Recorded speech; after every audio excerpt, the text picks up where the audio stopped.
All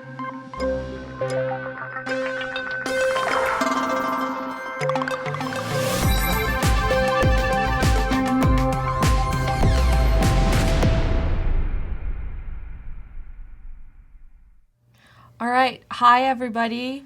Thank you so much for joining us today for another Adobe Live. Alex and I are replacing talent. I am Gayatri. I'm a designer on the XD team. Yep, and I'm Alex, also a designer on XD. Welcome, everyone, and thanks for joining. Thank you so much. So I told Alex today that I was going to take a turn at hosting. We'll see how we do. So let me know in comments in case I'm missing something. So for today, Alex and I were talking about what we could try to do today for you guys. And we thought, since we have a shorter time, we can try to do something a little bit different that is still useful for UX designers, which is to make presentations within XD.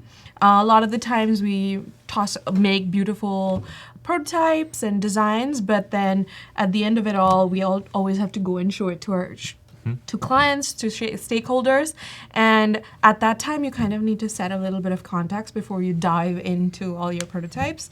So we were going to take a look at how you can do that very easily, in fact, in XD.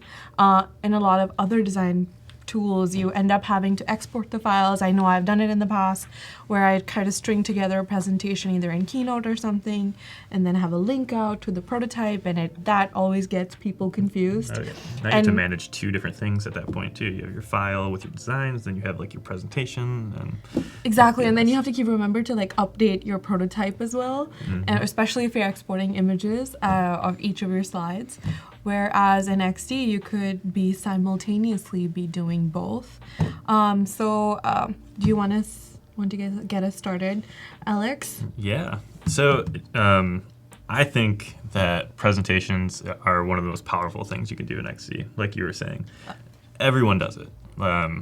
All your work needs to be shown somehow, and it's so easy, so quick, so simple.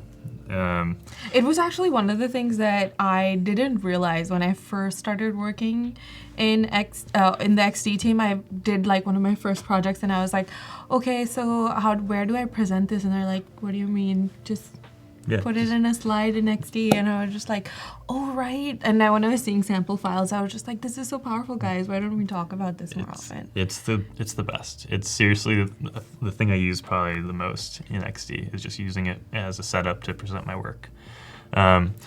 So with that, I thought we could talk a little bit about like what makes a good presentation. For sure. It's an art form. I mean, you have to be able to tell your story. You have to really set up your what you're going to show to your stakeholders. You really need to define like what you're looking to get back after presenting it. And it's a very nuanced balance between being very clear and setting up context, or kind of going off the other end where you're over-explaining everything and like losing people's attention span, and having the right amount of content on your slides which actually facilitates you talking. Of course, there are some other things that are like speaking clearly, connecting with your audience, having eye contact, all those things. But having a presentation where you don't have to switch context a lot of times and is with your design kind of helps you take that edge off a little bit. Totally. And it's not not manage a bunch of screens and like links and making sure things work. Yeah. XD can't help you with the eye contact or the remembering what to say part. Well, I guess it can a little bit, but it can definitely take the extra management away, which lends to distraction. Absolutely. For sure. So with that, we can jump into XD a little bit. I want to say hi to everyone in the channel. We have Joe, Santaji, Jay-Z. I hope I'm saying that right. I'm horrible with pronouncing names. And Eric. Got Eric and Gerald. Welcome, everyone. Thanks for joining us again. Cool. So when doing a presentation, picking the size of your presentation is actually pretty important, right? Yeah. You have to figure out how you're presenting this work.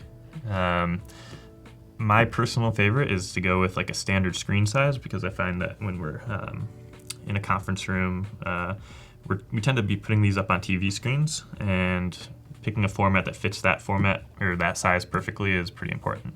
And yeah, it's usually, even if it's going to go on a link online, someone's going to be consuming it on that like typical computer landscape. Mm-hmm.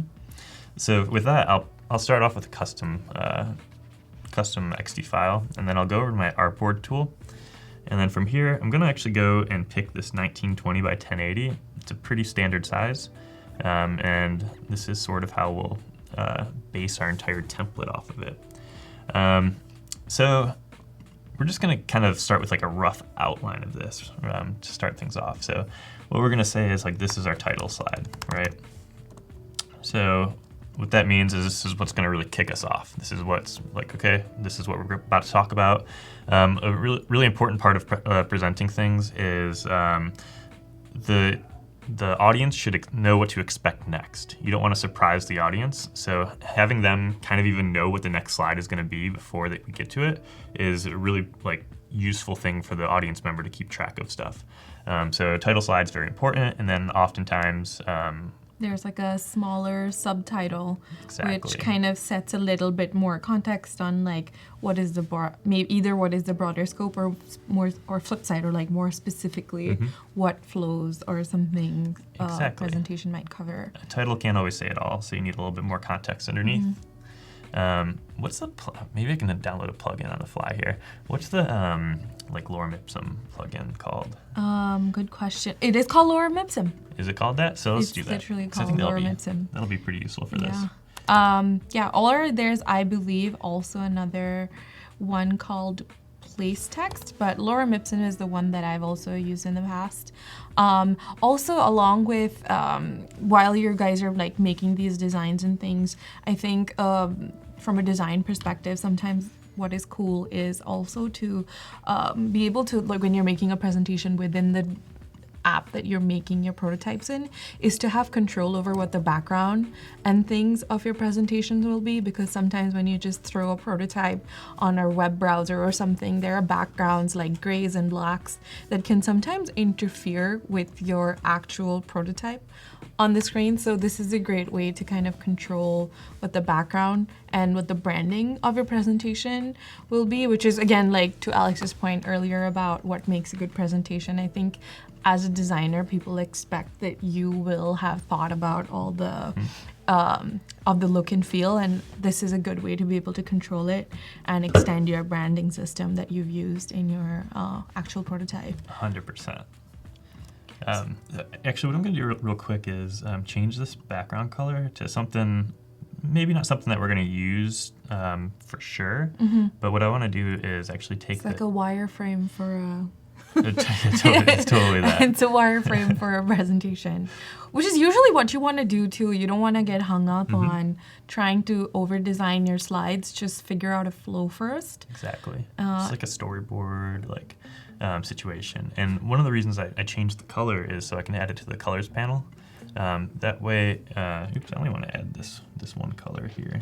So I think you have the artboard selected. There we go. And then Oh, it's going to do it for both. I think it is the border. No, it's selecting the artboard. I think it adds everything in the artboard, I think Yeah. is the issue. But so I want this in the color panel. That way, when we do start to make all these different slides, I can always go back into this and say, For sure. I want to change this to something a little bit more subtle or lighter. And then, And while you're at it, you might as well go ahead and add the character styles as well. oh, totally. That's a good call too. So one of the other things that we do internally in XD, just to add to the title slides, is we usually add the person who's working on the project, and I sometimes try to add the date of the last time I updated the prototype, because sometimes these things go live in emails or live in some kind of a Slack channel or a Jira story where you kind of are not sure when, like, so that people just know this was last updated at a certain time. We'll add that in there. Give me a typeface. What is it? Give you a type. Do you have Proximate. Lotto? You do. No. I do not have that. Din? Ooh, I like There. Din. Din's good. Okay. Do you guys have any favorite typefaces that you use for your presentations? Yeah, throw them out to Yeah. us, please. Actually, what I'm going to do is undo all of that and then just change it. I think we have some new people. I'll give them a shout out too. So hey, Andrea and Juan. And Dhananjay, can you please share your Behance profile? We'll link them below, or Paco can help us find them too. Also, hey Tim, hey Miriam. Proxima Nova, that's one that I've used I like definitely Proxima. a lot. But although by the time I'm done making my prototype, I'm like kind of designed out. Yeah, And totally. I'm trying to not over design my presentation. I'm just trying to look for something that's like almost devoid of presentation. Actually, one that I default end up using is, what is the one that looks like a typeface, like a typewriter, Courier Sans or something? Courier's good. Yeah, I think that kind of just like is like a robotic typeface that. See, Alex is already getting. I know I'm getting too into this. Looks cool. I'm trying not to. I just want this to be a wireframe. It's not supposed to look good yet. But we have our typeface down. We have our just basic content on here. Okay, so the next one is where I like to give a little bit more context. And this is where I actually want to know, or this is where I tee up for the audience, like after this presentation, here's what I expect from you. So it's like I want some sort of feedback, or I want like— That's a really good just point, like yeah. Like what are you expecting, and what if you want feedback, what type of feedback, and maybe a little bit of context around the project to begin with. What phase of the project you're really at. Sometimes it's just a work in progress, or are you improving something that people might have seen before? Exactly. For sure. And also like maybe who worked on it a little bit. Yeah. So then like a description section, and we'll, again, we're not going to get hung up on too much of the design of it. But yeah, like, I mean, part of the making the presentation is also being very clear about the intention of what you're expecting from your audience, because sometimes people might start giving you some design feedback. I know this has happened to me a lot of times when I'm making a presentation and people start nitpicking some of the pixels, and then at that point I have to go correct them and be like, no, I'm just doing it as a flow. Can you just look at the overall flow? Exactly. Like, does it make sense before I start to actually get into like the details of this? Like, for sure. I think one of the other things that helps, and we can come to that a little bit later too, is that maybe annotating your slides on the side, or just having a light overlay. I know we do that every once in a while, and we just say like FPO for placement only, or just like WIP or whatever. Exactly. But the ideal way to do it is like this, is before you start talking about it, so you don't have to clarify halfway through. Set it up. And what I like to do, and we do this actually on our team, is Oh yeah. we set up like the who's been working on this. So I'm just actually going to take this little circle here, and I'm going to make it a repeat grid, and then I'm going to say maybe there are 3 of us working on it. Because it's a repeat grid, I can always make it more or less. And then I'm actually going to go up, and a lot of this is a little bit of prep work that we've had done, but we have all of these headshots of the people on our team, so we can take like Damon and Sam, and let's grab Talon, and then we can actually drag these guys out here and just fill them in here. Awesome, that was quick. Yeah, so it's really easy, and we can say, okay, these are the people working on this file. Here's what phase it's in. You can here's use any images. You can use images from your desktop as well. You don't have to use libraries, but libraries are a good way to like kind of just stay consistent, for sure. Totally. So then we have like this sort of like setup slide for the next thing. And additionally, like one tiny thing over here, if any of you are freelancers or something, actually we do it. I've seen some of us do it, especially because we all work in like teams that are in different places.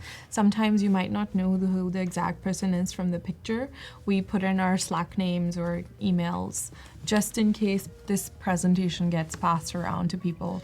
You can kind of just append it to the bottom. And that's a great point. Like maybe we should add that here. Like now everybody's gonna find out Alex's Slack name. Contact. Yeah.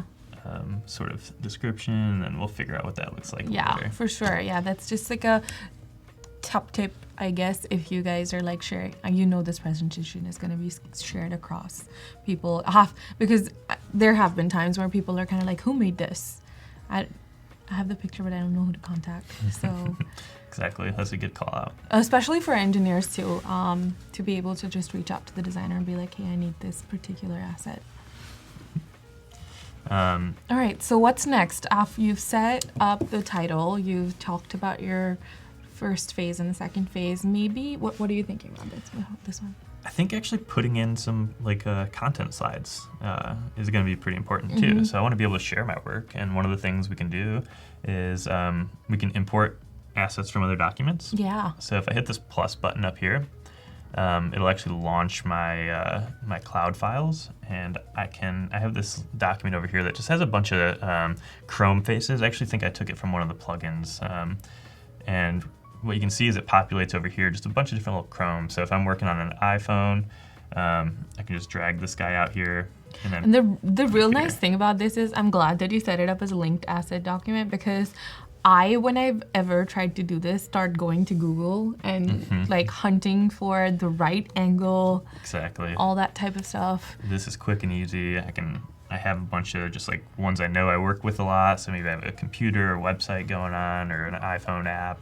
And again, these could be any sort of Chromes. These are just the ones that I work with the most frequently. So maybe throw a MacBook in. And this is kind of like going back to a unique feature to a presentation for a UX prototype, because you want to make it as real to your stakeholders as possible. This might seem almost sometimes a little bit silly to a designer, but you need to make it real for them to understand where this might live. Especially in a UX like they are not all designers. They don't know exactly where you're coming from and what context this might be used in. So this is, super helpful, kind of like seeing the content where it might actually live. Yeah, and this is all really nice for when you want a really linear constructed presentation. Like XD is great at creating these realistic prototypes where you can actually play it on your phone. You can actually put it in your browser and actually click around and test it as if it's real. And that's totally like a relevant way of kind of displaying your work. But there are a lot of times when you're in front of a big audience and you just want to go through the narrative and you want to set up presentations. Or you're not like this. there at all. You're not there at all, and you just want to send it out, and you don't want them to like get lost in this and do that. So again, there's totally different ways of approaching a presentation. This is just more of the classical way of doing it, but also still incredibly relevant. Yeah, for sure. I mean, just like it takes the guessing out of the presentation, and people will not ask you obvious questions like, oh, so is this for mobile, or is this full screen, or how does this fit in? Exactly. So for sure, this is super helpful. All right, so are you going to drop in some, this is also actually a good way to make people understand that something you're designing is actually a responsive project. Absolutely. So we can start maybe dropping some screens in there. Yeah. So once I have, I'll show you two things actually. So I'm going to save this as my presentation template, and it's going to be a cloud file. And what I'm actually going to do, and I probably should have done this from the start, but I'm actually going to take this and send this to the back, and then I'm going to make this entire thing a component. So Alex is a pro here. He is really setting up his design file to be scalable, which I think is a really valuable lesson. Like, I think which is great, because I think what you're trying to do here is set these up as reusable slides for later on. Exactly. So what I'm going to do here is, now that I have this template created, I can create another document, and then down the line say I have this project, I have this real demo that I want to present. I can go ahead and say, okay, create a new file. This is my new presentation, and then I think this is the one. I don't know why I didn't grab my name, but I can say import this, and now I have all my slides. So I can just take these guys out of the assets panel. So I'm just going to create my artboard. Wrong artboard. I want this. Delete this.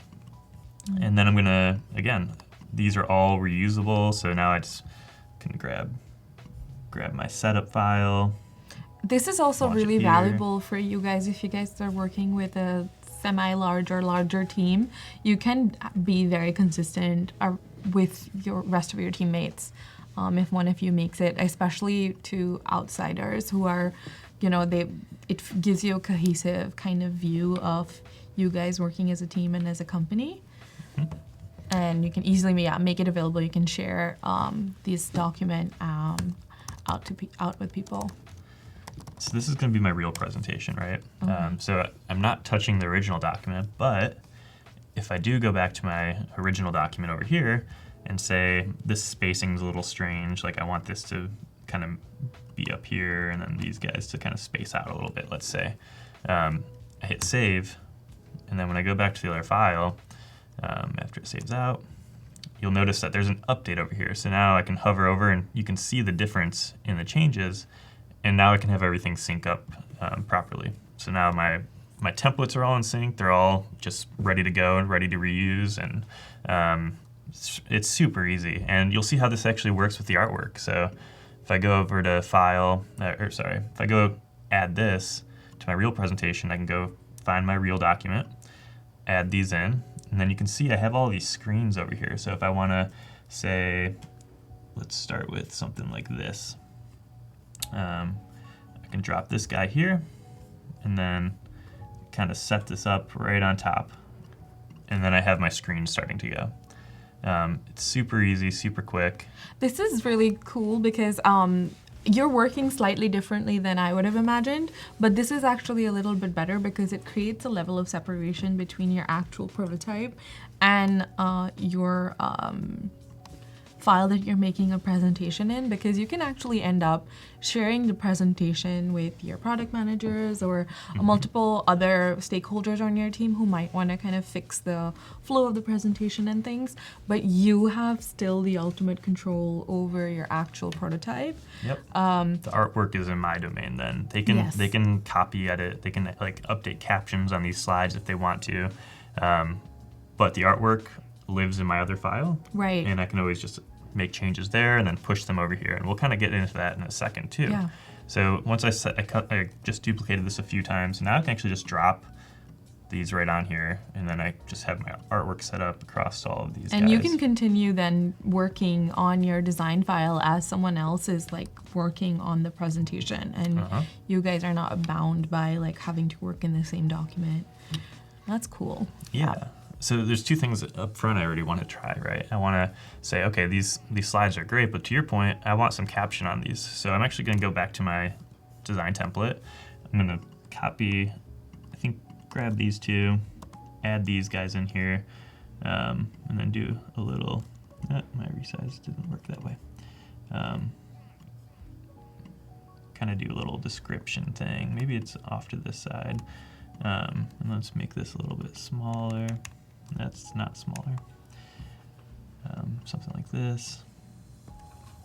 This is pretty cool. And I think over here you would probably just kind of set up context for who might the users be, or what hyperlink to use that you would suggest people to use to go into this.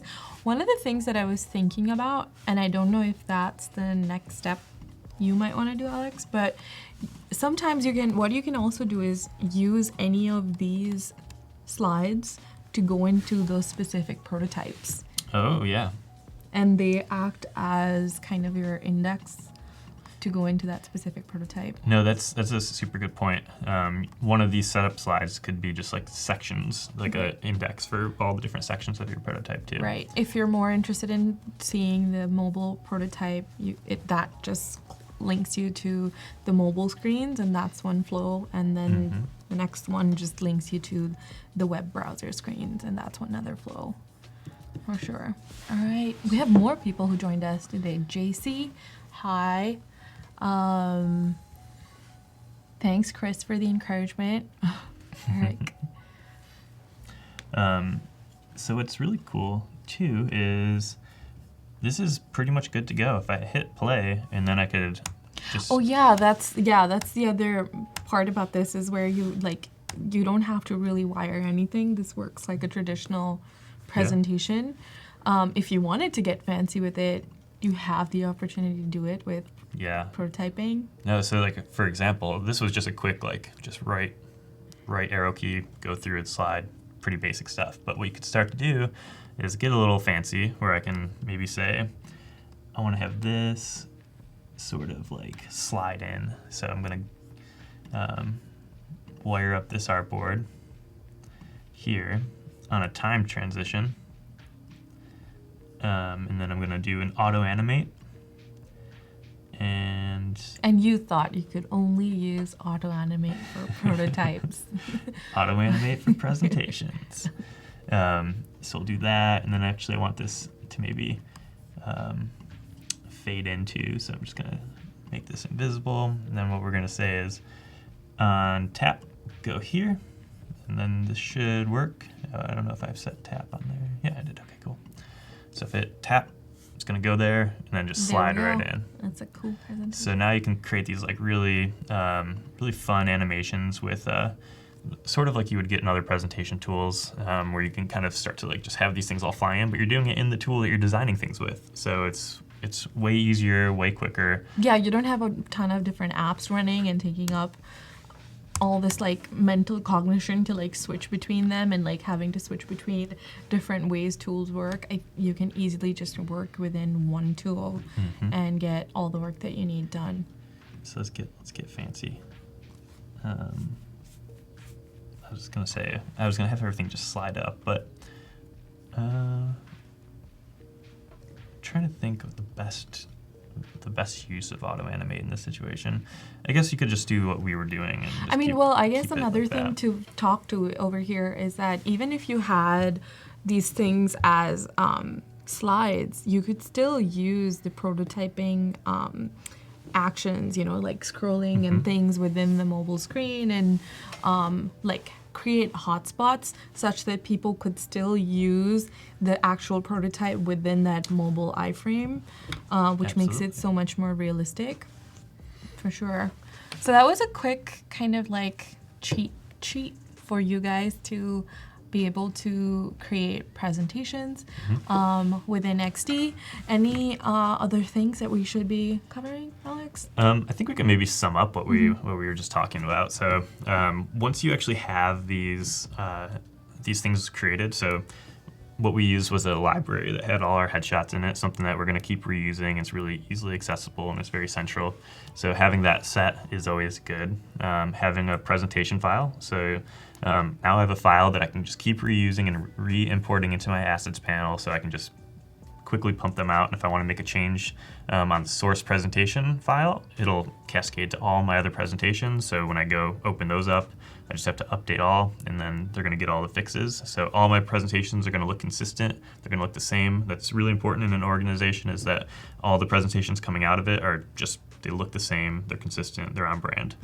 And then lastly, I had a file that had all the chromes in there. So just knowing the things that you're going to keep reusing and going to keep wanting, you want to create these XD files that you can just keep bringing in and keep reusing.